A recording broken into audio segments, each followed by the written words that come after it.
Hello, good morning students. Last lecture में हमने addition of vectors that is vector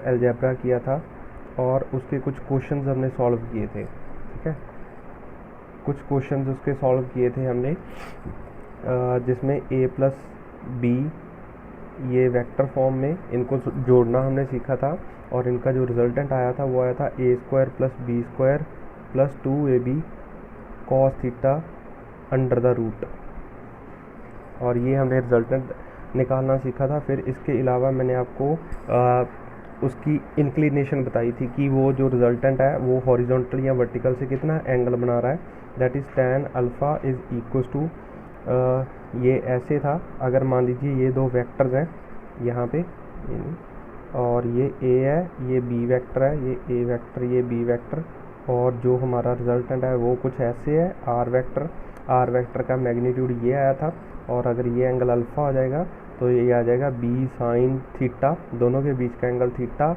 divided by a plus b sine cos theta. ये हमने कल सीखा था और फिर इसके कुछ क्वेश्चंस करने सीखे थे हम।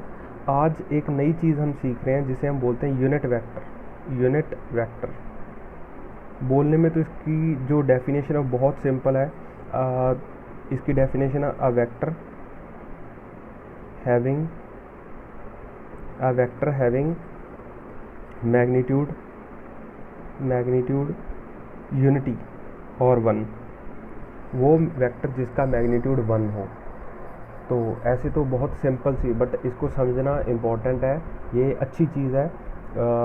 जितना भी हम वेक्टर आगे जाके पढ़ेंगे +1 में, पूरी में, +2 में, तो आपको इसी यूनिट वेक्टर की फॉर्म में ही चीज़ें दिखेंगी। ठीक है, तो पहले हम इसका फिजिकल मीनिंग देखते हैं कि यूनिट वेक्टर का मतलब क्या है, और फिर हम इसके कुछ क्वेश्चंस होते हैं जो वो हम सॉल्व करेंगे। ठीक है, अच्छा देखिए, मैंने आपको बताया था कि जैसे ये है, मैं कहता हूँ 5 न्यूटन ईस्ट, ऐसे ये मान लीजिए फोर्स लग रही है ईस्ट डायरेक्शन में, और मैंने आपको बताया था ये चीज़ क्या है, ये चीज़ है हमारे पास मैग्नीट्यूड, और ये चीज़ है डायरेक्शन।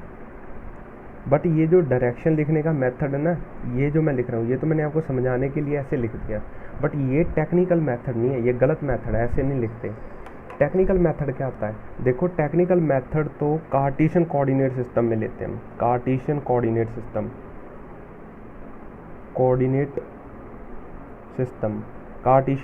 सिस्टम आप समझते हो, ये जो आपने एक्स एक्सिस वाई एक्सिस देखा है ना, ये हमारा कार्टेशियन कोऑर्डिनेट सिस्टम कहलाता है।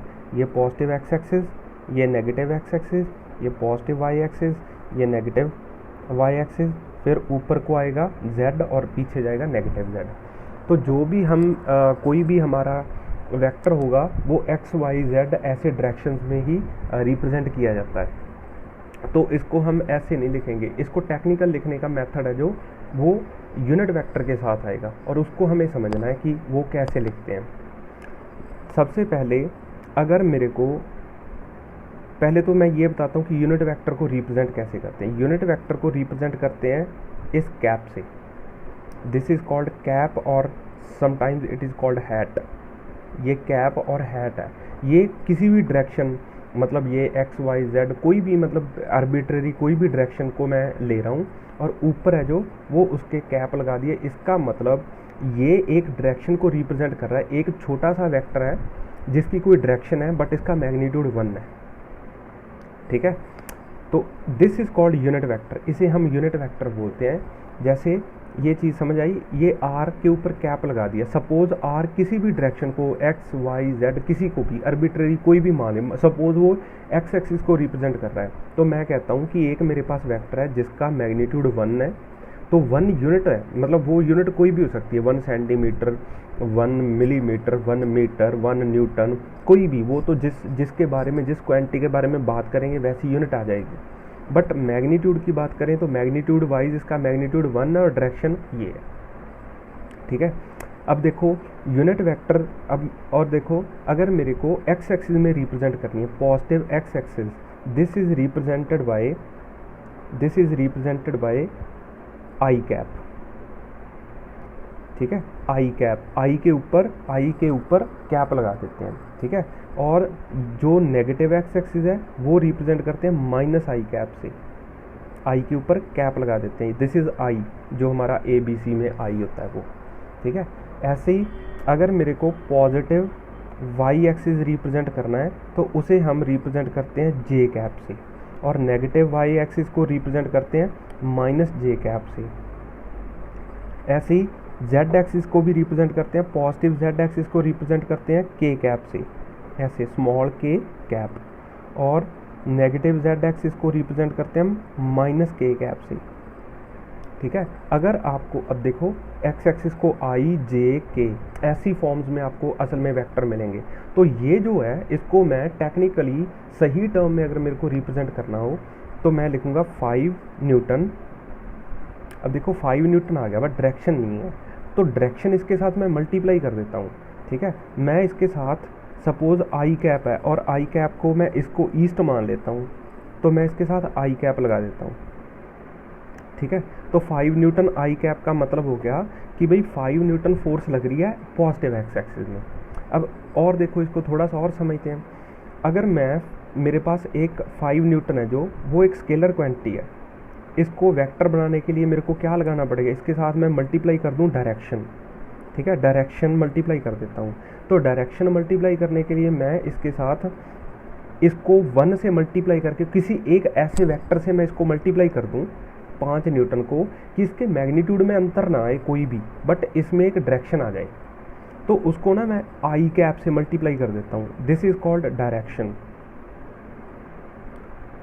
तो मैंने क्या किया, मैंने 5 न्यूटन को 1 से मल्टीप्लाई कर दिया, तो 1 से 5 को मल्टीप्लाई करेंगे तो 5 ही रह जाएगा, बट इसके साथ एक डायरेक्शन लग गई, तो ये पूरे का पूरा जाएगा 5 न्यूटन आई कैप। इसका मतलब मैं x axis positive x axis की बात कर रहा हूँ कि भाई किसी बॉडी पे 5 न्यूटन फोर्स लग रही है पॉजिटिव एक्स एक्सिस में, ठीक है। सिमिलरली अगर मैं ऐसे बोलता हूँ 10 न्यूटन, मेरे पास एक स्केलर क्वांटिटी है, अब ये इनकम्प्लीट है, नॉलेज मेरे पास पूरी नहीं है। नॉलेज के लिए हमें क्या चाहिए, नॉलेज के लिए हमें इसकी डायरेक्शन भी चाहिए, ठीक है। जब भी हम फोर्स की बात करते हैं तो उसमें बेसिकली 3 चीज़ें होती हैं, magnitude, direction and point of application. वो तो खैर बात की बात, अभी तक तो हम सिर्फ लिखने का मेथड देख रहे हैं कि भाई लिखा कैसे जाता है। सपोज मैं ये कहना चाहता हूँ कि 10 न्यूटन मेरे पास फोर्स लग रही है, वो लग रही है नेगेटिव एक्स एक्सिस में, तो मैं इस 10 न्यूटन को, ये जो स्केलर क्वांटिटी है, इसको एक ऐसे वेक्टर से मल्टीप्लाई करूँ जो उसे डायरेक्शन दे दे, और वेक्टर से मल्टीप्लाई करने के बाद इसकी जो इसका मैग्नीट्यूड है उसमें भी कोई अंतर ना आए, तो मैं सिंपली क्या करूँगा, मैं नेगेटिव आई कैप से इसको मल्टीप्लाई कर देता हूँ, ठीक है। तो ये मेरे पास जो है वो क्वांटिटी बन जाएगी नेगेटिव 10 न्यूटन आई कैप। तो बेसिकली वो नेगेटिव इसके साथ लगा हुआ है, यहाँ ऐसे ही लिख लेते हैं हम 10 न्यूटन माइनस आई कैप। इसका मतलब है कि वो नेगेटिव एक्स एक्सिस में फोर्स लग रही है, ठीक है। समझ आया रिप्रेजेंट करने का मेथड। अब मान लीजिए मैं लिखता हूँ force F vector is equal to 2 newton J cap, तो आप समझ गए कि भाई 2 न्यूटन फोर्स लग रही है पॉजिटिव वाई एक्सिस में। ऐसे ही अगर मैं लिखूँ फोर्स है 10 न्यूटन के कैप, इसका मतलब वो जेड एक्सिस में फोर्स लग रही है, ठीक है। और अगर मैं वेलोसिटी वेक्टर लिखूँ V vector is equal to 5 metre per second minus J cap. Minus J cap का मतलब है कि नेगेटिव वाई एक्सिस में चल रही है वो कार नीचे की तरफ, जिसकी वेलोसिटी है 5 मीटर पर सेकेंड, ठीक है। तो बहुत आसान चीज़ है ये, खास बात नहीं है। अब हमें रिलेशन फाइंड करना है।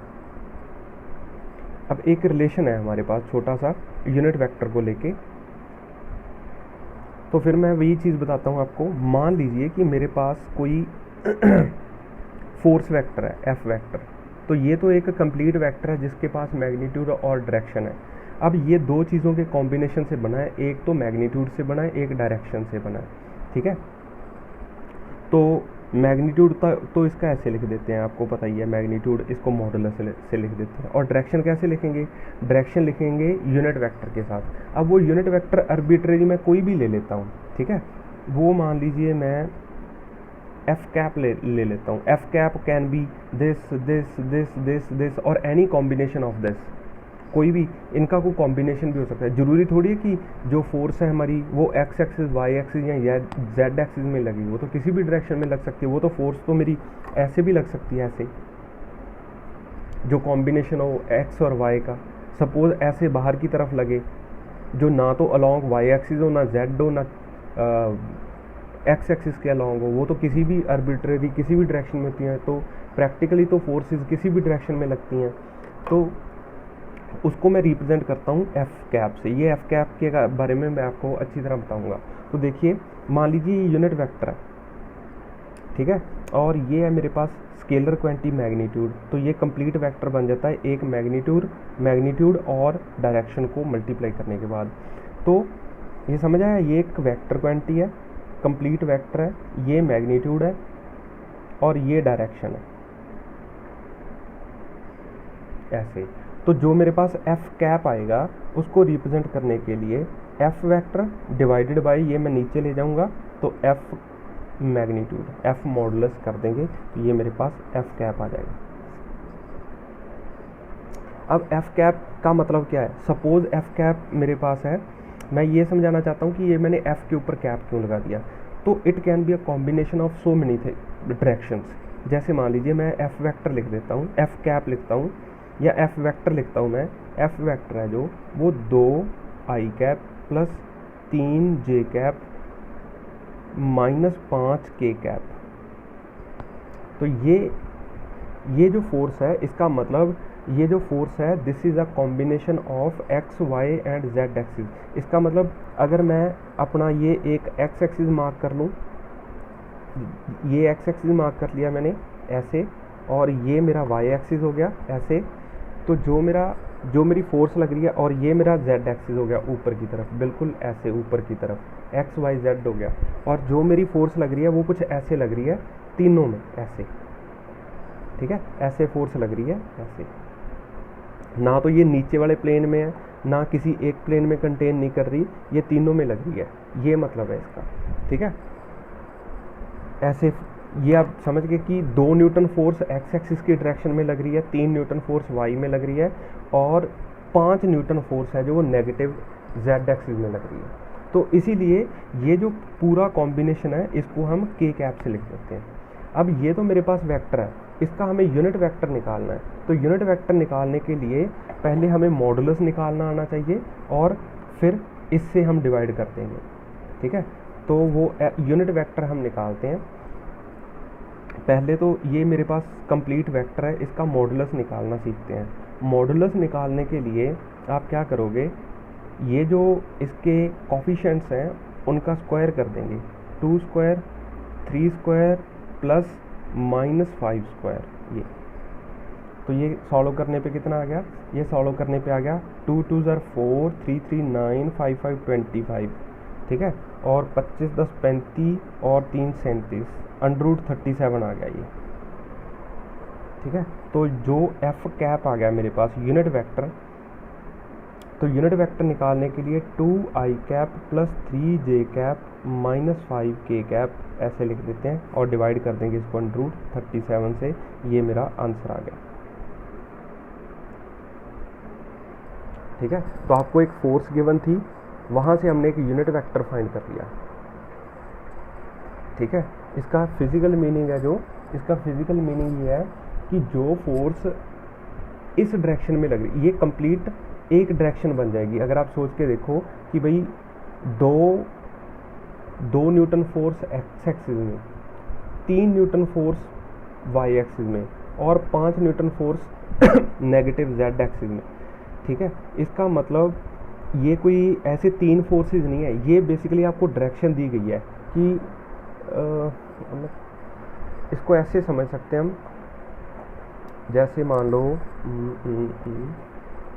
एक्स एक्सिस, वाई एक्सिस और जेड एक्सिस,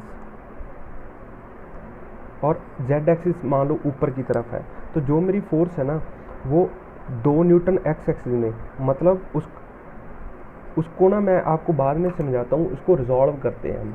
वैसे अगर आप कंप्लीटली ऐसे देखना चाहते हो तो ये कुछ ऐसे आ गया, ये ऊपर तो बिल्कुल तो ऊपर की तरफ लेंगे तो वो आ जाएगा जेड एक्सिस। ये बेसिकली कुछ ऐसी डायरेक्शन में लगी है, इसको मैं पॉजिटिव कर लेता हूँ ताकि एक बार समझ आ जाए, बाद में इसको पॉजिटिव ले लेते हैं एक बार, ताकि कन्फ्यूज़न ना हो, नेगेटिव से ज़्यादा कन्फ्यूज़न होगी। हम सिंपली अभी एक समझते हैं।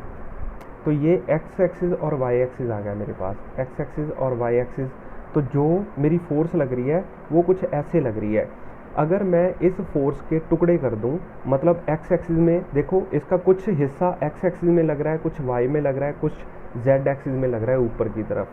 तो that is called resolving of vector. वो मैं आपको आगे जाके सिखाता हूँ कि वो हम कैसे करते हैं। बट अभी के लिए बस आप ये समझो कि ये फोर्स है, ये उसकी कंप्लीट डायरेक्शन गिवन है कि वो फोर्स एक्स एक्सिस में भी लग रही है, वो वाई में भी लग रही है, वो जेड एक्सिस में भी लग रही है।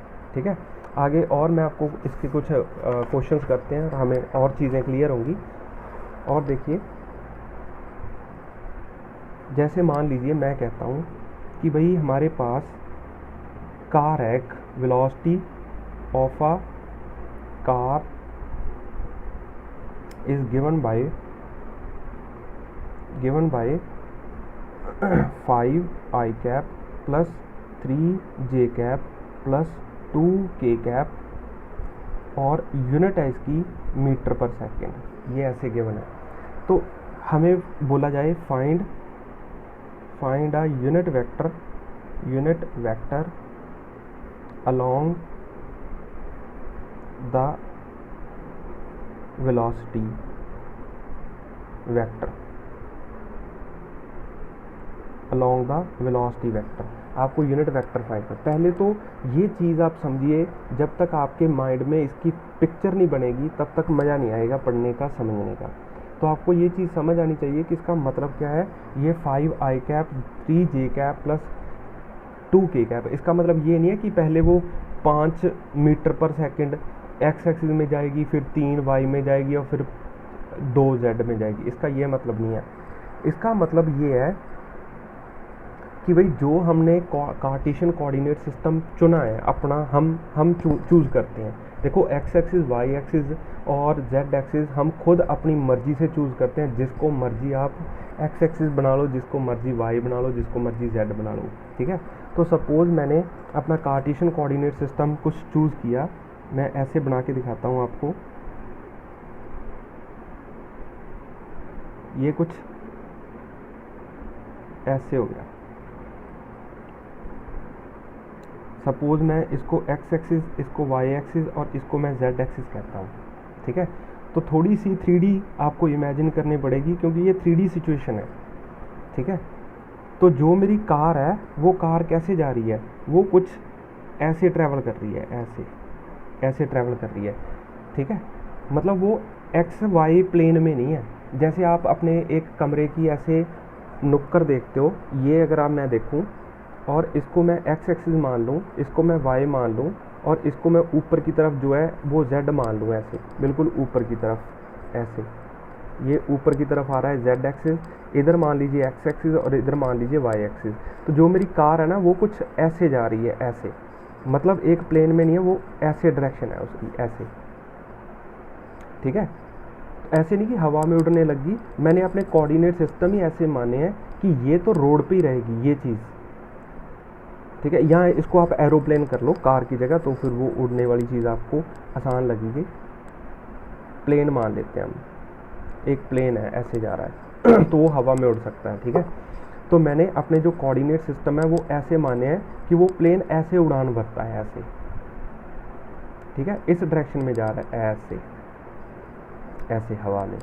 तो ये मतलब है उसका कि उसकी वेलोसिटी ऐसे दी गई है। तो क्योंकि उसकी नेट वेलोसिटी तो इसी डायरेक्शन में है, बट हमने उसकी वेलोसिटी को ब्रेक करके उसकी वेलोसिटी का एक्स एक्सिस में कितना हिस्सा है, वाई एक्सिस में कितना हिस्सा है और जेड एक्सिस में कितना हिस्सा है, ये हमने देख लिए। ये चीज़ आपको और क्लियर हो जाएगी जब मैं आपको रेजोल्यूशन ऑफ वेक्टर्स समझाऊंगा। ठीक है, अभी के लिए जस्ट आप इसको एक क्वेश्चन की तरह कीजिए और फिर मैं आपको जब रिजॉल्विंग ऑफ वेक्टर करवाऊंगा तो आपको और चीज़ समझ आ जाएगी कि इसका मतलब क्या है। ठीक है, तो देखो, ये मेरे पास वेक्टर है velocity vector v, 5i cap plus 3j cap plus 2k cap. इसकी जगह कुछ और कर लेते हैं ताकि चेंज आए आंसर में, तो इसको 4k कैप कर लेते हैं। तो 4k कैप मेरे पास है। आपको यूनिट वेक्टर फाइंड करना है। यूनिट वेक्टर फाइंड करने के लिए v कैप को सॉल्व करने के लिए V vector by V modulus ऐसे करके करेंगे। तो वी वेक्टर तो मेरे पास है 5i cap plus 3j cap plus 4k cap, और वी मॉडुलस का मतलब है, वी मॉडुलस निकालेंगे तो आ जाएगा 5 square plus 3 square plus 4 square, तो ये हो गया 25 प्लस 9 प्लस 16, तो ये भी आ गया अंडर रूट 50 का गया 5 अंडर रूट 2। ये मेरे पास वी वेक्टर की वी मॉडुलस का आंसर आ गया, ये वी मॉडुलस का आंसर है। तो नीचे इसको मैं 5 अंडर रूट 2 से डिवाइड कर दूंगा, तो मतलब वी कैप आया जो मेरे पास वो आया 5i cap by 5 under root 2 plus 3j cap by 5 under root 2 plus 4k cap upon 5 under root 2।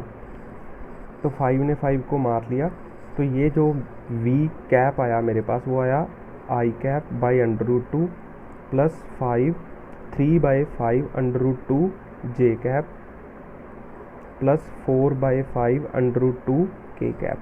ये मेरे पास यूनिट वेक्टर आ गया।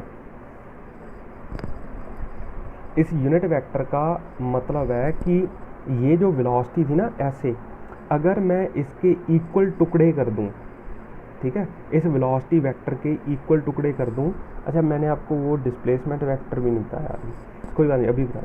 अगर मैं इसके टुकड़े कर दूं इस वेलोसिटी वेक्टर के, तो मेरे पास हर टुकड़े की लेंथ इतनी होगी और इसके यूनिट मीटर पर सेकंड होंगे। हर एक टुकड़ा इसके बराबर होगा, ठीक है। अभी और समझने से पहले मैं आपको कुछ और चीज़ समझाता हूँ। हमारे पास दो तरह के और वेक्टर होते हैं जिन्हें हम पोजीशन वेक्टर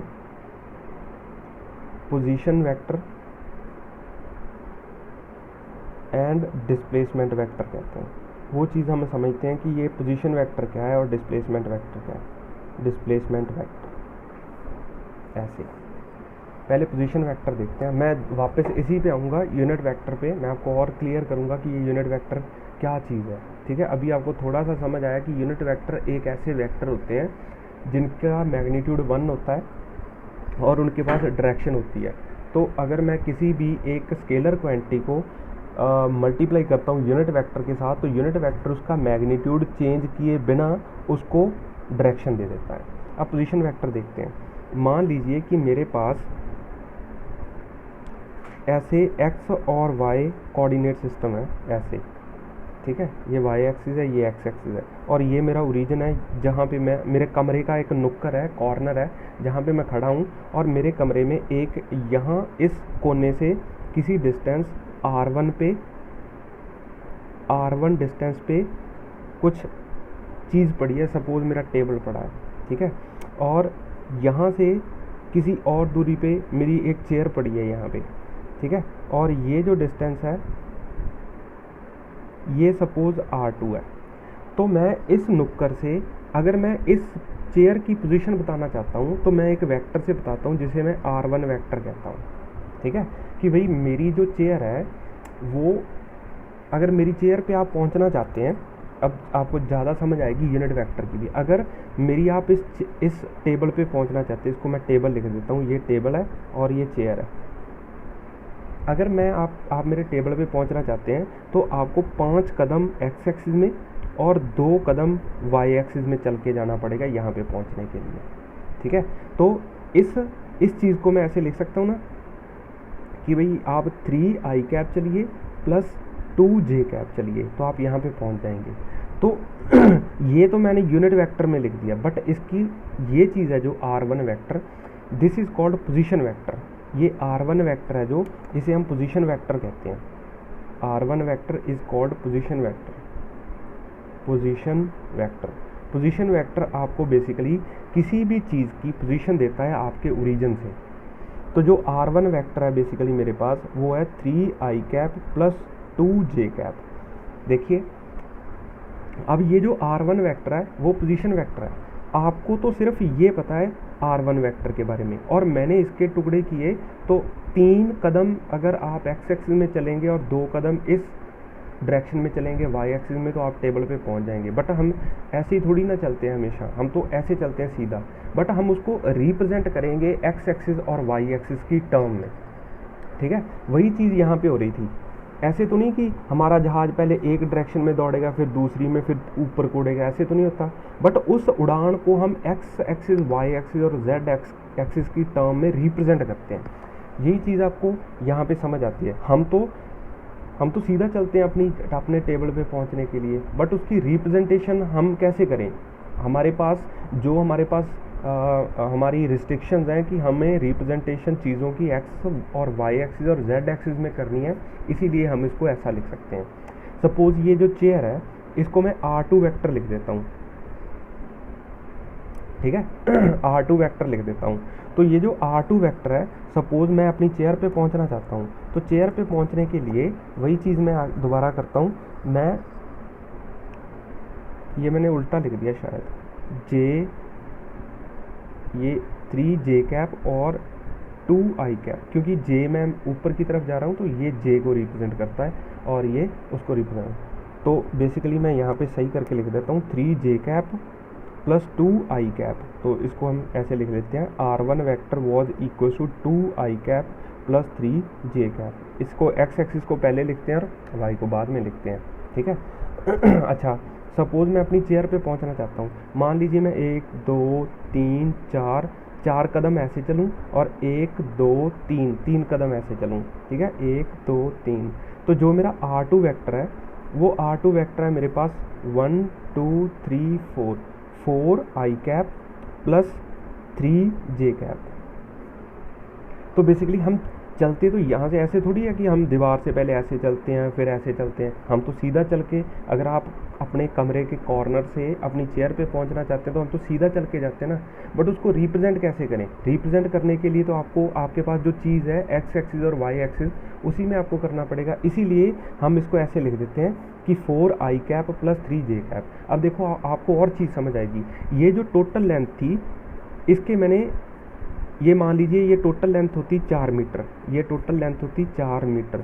तो मैंने एक एक मीटर के 4 टुकड़े कर लिए, तो 4i कैप। और ऐसे चलते तो मान लीजिए 3 मीटर होता और मैंने 3 मीटर के 3 एक मीटर के टुकड़े कर लिए, तो 3j कैप, ठीक है। तो यूनिट वेक्टर बेसिकली आपको जो आपके पोजीशन वेक्टर्स हैं उसकी आपको रिप्रेजेंटेशन देता है in terms of X axis and Y axis, और जिसका मैग्नीट्यूड 1 होता है, ठीक है। दो चीज़ें मैंने आपको यूनिट वेक्टर के बारे में बताई। एक तो आपके पास स्केलर क्वांटिटी है, उसको आपको वेक्टर बनाना है तो आप उसको यूनिट के साथ मल्टीप्लाई कर दो, क्योंकि यूनिट वेक्टर के साथ मल्टीप्लाई करने से उसके मैग्नीट्यूड में चेंज नहीं आएगा, बट उसको एक डायरेक्शन मिल जाएगी। दूसरी चीज़ होती है कि आपके पोजीशन वेक्टर को रिप्रेजेंट करता है ये unit vector in terms of X axis and Y axis. तो जो R2 है वो भी पोजीशन वेक्टर कहलाएगा, ठीक है। R1 and R2 are called, R1 vector and R2 vector are called position vectors, ठीक है। अभी ये समझ आ गया हमें, और यूनिट वेक्टर भी साथ ही साथ समझ आ गया कि इस पोजीशन वेक्टर को रिप्रेजेंट करने के लिए, लिखने के लिए, क्योंकि ये कोई डायरेक्शन है ही नहीं, मैं इसको ईस्ट लिखूं, वेस्ट लिखूं, नॉर्थ ऑफ ईस्ट, ये वो टेक्निकल टर्म्स नहीं है लिखनी। वो तो हम लिखते हैं जब हम ग्राफ पे होते हैं, जब आपको एंगल प्रॉपर पता होता है। आप इस चीज़ को रिप्रेजेंट कैसे करोगे, कैसे लिखोगे? मान लीजिए मैं इसको लिखना चाहता हूँ, तो R2 वेक्टर जो है मैं लिखता हूँ, सपोज ये 5 मीटर है, तो 5 मीटर कितना। अब डायरेक्शन कैसे लिखूँ मैं?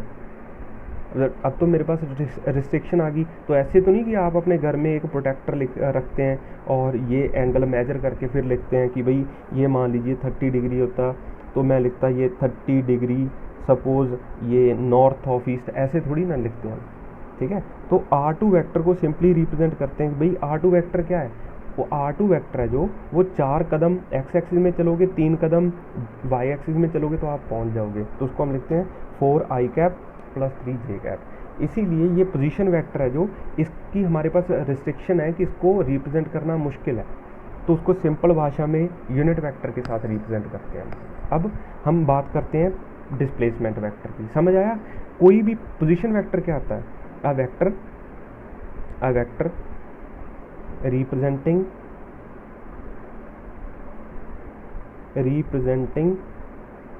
the position of a body from origin से आपको जो वेक्टर किसी बॉडी की पोजीशन के बारे में बताता है वो पोजीशन वेक्टर कहलाता है। अब और देखिए डिस्प्लेसमेंट वेक्टर क्या है। मान लीजिए यहाँ से मैं चल के टेबल से चल के चेयर तक जाता हूँ, तो इस वेक्टर को मैं आर वेक्टर से रिप्रेजेंट करता हूँ, ठीक है। तो ये जो वेक्टर है आर वेक्टर, इसे हम डिस्प्लेसमेंट वेक्टर बोलते हैं। R vector is called displacement vector, displacement vector, displacement vector, इसे डिस्प्लेसमेंट वेक्टर बोलते हैं। तो डिस्प्लेसमेंट वेक्टर आपको दो पोजीशंस के बीच की डिस्प्लेसमेंट देता है, ठीक है। डिस्प्लेसमेंट वेक्टर आपको दो पोजीशंस के बीच की डिस्प्लेसमेंट देता है, ठीक है। इसको समझने के लिए एक मैं और एग्जांपल लेता हूँ, अच्छी आपको और चीज़ ज़्यादा समझ आएगी। इसी पोजीशन वेक्टर और डिस्प्लेसमेंट वेक्टर को मैं एक और चीज़ से समझाता हूँ। मान लीजिए कि मेरे पास ये मेरा कोऑर्डिनेट सिस्टम आ गया और इसको मैंने ओरिजिन मान लिया 0,0। हमारे पास किसी एक जगह पे एक मक्खी बैठी है, ठीक है, छोटी सी फ्लाई, तो उसकी पोजीशन 1 ये है। तो मैं अब इसको रिप्रेजेंट करना चाहता हूँ एक पोजीशन वेक्टर से। तो पोजीशन वेक्टर से मैंने इसको रिप्रेजेंट किया, भाई मेरी r1 दूरी पे r1 वेक्टर पे एक मक्खी बैठी है, और r1 मेरे को पता है कि मैं इसको रिप्रेजेंट कर सकता हूँ यूनिट वेक्टर की फॉर्म में भी। मैं उसमें नहीं जाना चाहता, मैं जस्ट एक simple r1 vector position vector से इसको रिप्रेजेंट करना चाहता हूँ। वो मक्खी उड़ी यहाँ से, और वो ऐसे ऐसे ऐसे ऐसे ऐसे ऐसे उड़ती उड़ती यहाँ पे पहुँच गई, और ये पोजीशन 2 पे पहुँच गई। अब मैं बोलूँगा कि भाई ये जो मक्खी है उसका पोजीशन वेक्टर अब चेंज हो गया और हो गया ये r2 वेक्टर, क्योंकि यहाँ से इसका मैग्नीट्यूड भी चेंज हो गया। ये दूरी कुछ और थी और ये दूरी कुछ और है, मैग्नीट्यूड भी चेंज हो गया, डायरेक्शन भी चेंज होगी, तो ये कंप्लीट वेक्टर भी चेंज हो गया, ठीक है। तो r1 और r2 क्या है, जो आपकी मक्खी की, आपकी छोटी सी हाउस फ्लाई की पोजीशन के बारे में बता रहा है, वो आपके दो पोजीशन वेक्टर्स आ गए। अच्छा, अब वो 1 से लेके 2 तक चली ऐसे, ये उसका डिस्टेंस था, बट हमें तो डिस्प्लेसमेंट वेक्टर से लेना देना है। तो मैं बोलूँगा कि भाई उसका डिस्प्लेसमेंट कितना है, 1 पोजीशन से उड़ के वो 2 पोजीशन पे गई, तो उसका डिस्प्लेसमेंट कितना है, r वेक्टर, ठीक है। तो r वेक्टर को कैसे लिखेंगे, अब देखिए हम अभी अभी पढ़ के आए थे वो ट्राइंगल लॉ, तो इस पे भी ट्राइंगल लॉ बिल्कुल फिट बैठता है। दिस वेक्टर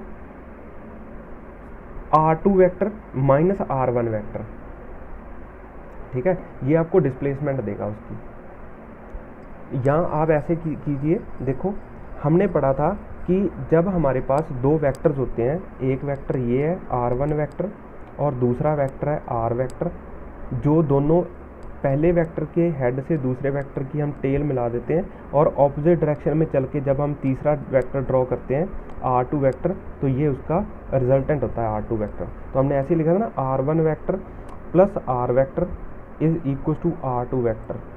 तो वैसे ही ये लिखेंगे हमें डिस्प्लेसमेंट निकालनी है, वो निकालेंगे, बट उसको लिखेंगे ट्राइंगल लॉ के हिसाब से। मैं ऐसे लिख सकता हूँ ना, r1 vector plus r vector is equal to r2 vector. ये चीज़ लिख सकते हैं कि नहीं लिख सकते, लिख सकते हैं ना। फ्रॉम, ये कहाँ से लिखा मैंने, from triangle law, triangle law, ये ट्राइंगल लॉ से लिखा। और मैं r वेक्टर निकालना चाहता हूँ, तो r वेक्टर मेरे पास क्या आ गया, r2 vector minus r1 vector. तो ऐसे हम डिस्प्लेसमेंट वेक्टर को फाइंड कर लेते हैं, ठीक है। तो डिस्प्लेसमेंट आपको क्या देता है, displacement vector gives us displacement between two position vectors, displacement between two position vectors, दो पोजीशन वेक्टर्स के बीच की डिस्प्लेसमेंट आपको डिस्प्लेसमेंट वेक्टर देता है, ठीक है। तो पहले आप अपनी नोटबुक पे जब आप नोट करोगे तो चलो ठीक है, वैसे ही कर लेना जैसे ठीक है आपको अच्छा लगे, बट पोजीशन वेक्टर और डिस्प्लेसमेंट वेक्टर मैं आपको समझाना चाहता था, वो होप आपको समझ आया होगा।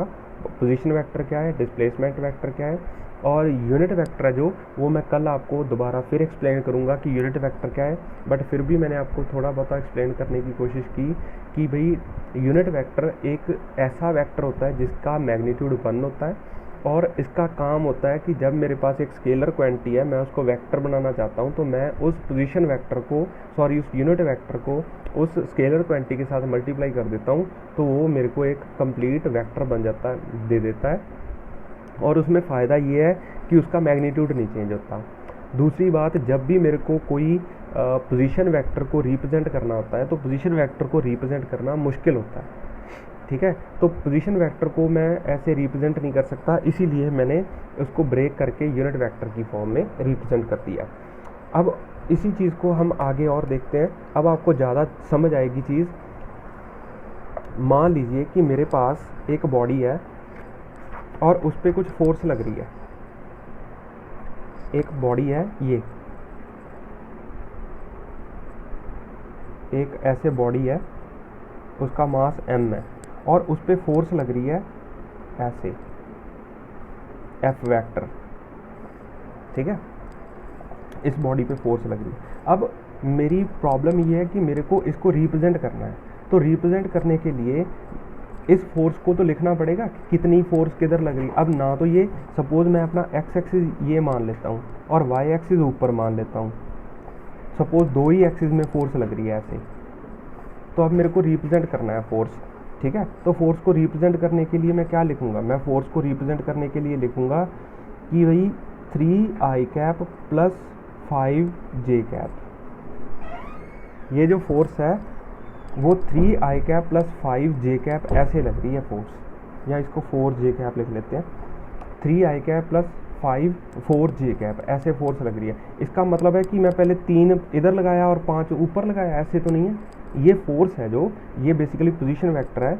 तो मैंने इस फोर्स के ऐसे टुकड़े किए, 1 2 3, 3 ऐसे और 4 ऊपर, 1 2 3 4। तो मतलब इस फोर्स को रिप्रेजेंट करने के लिए मेरे पास रिस्ट्रिक्शन है कि मेरे को ऐसे ही रिप्रेजेंट करना पड़ेगा कि बताइए ये जो फोर्स लग रही है, ये फोर्स ना तो कम्प्लीटली एक्स एक्सिस में लग रही है और ना ही ये कम्प्लीटली वाई एक्सिस में लग रही है। तो कैसे लग रही है, उसको रिप्रेजेंट करना पड़ेगा कि भाई उसका कितना हिस्सा एक्स एक्सिस में लग रहा है और कितना हिस्सा वाई एक्सिस में लग रहा है, ठीक है। अब ये रिजॉल्विंग ऑफ वेक्टर जब मैं करूँगा तो आपको और चीज़ समझ आएगी, और मैं इसको कल दोबारा फिर यूनिट वेक्टर से स्टार्ट करूँगा। आप जितना समझ आया आप मेरे को ज़रूर बताइए। अगर आपको समझ आया, नहीं आया, बिल्कुल कुछ नहीं समझ आया, तो आप मेरे को ज़रूर मैसेज कीजिए, मैसेज करके बताइए कि आपकी क्या पोजीशन है इस पे यूनिट वेक्टर पे, ताकि मैं अकॉर्डिंगली आपको एक्सप्लेन कर पाऊँ कि यूनिट वेक्टर क्या होता है, ठीक है। Thank you.